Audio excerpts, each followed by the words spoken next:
This is Joe from YoChicago.com.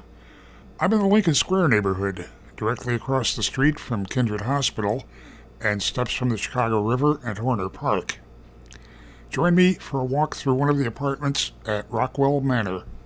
Just stepped into apartment 601, a one-bedroom. Looking at high ceilings, hardwood oak floors.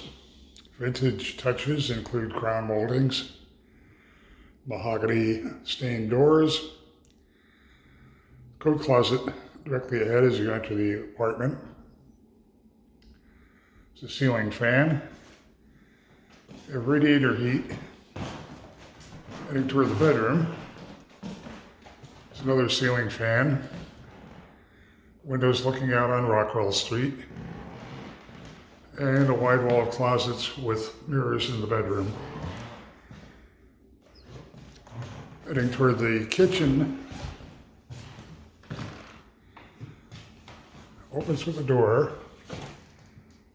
The door straight ahead leads out to a small back porch. And you have good cabinet and counter space. Attractive white cabinets. There's a 4-burner gas range, a dishwasher, shelving to display some of your items.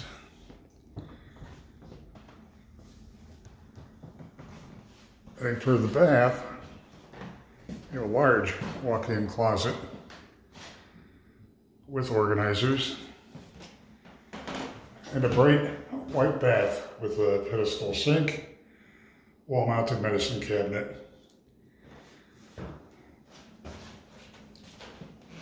You have an attractive location here on a quiet one-way street, directly across the street from Kindred Hospital. Good access to public transit. Head to the building's website to see floor plans and near real-time rent and availability info.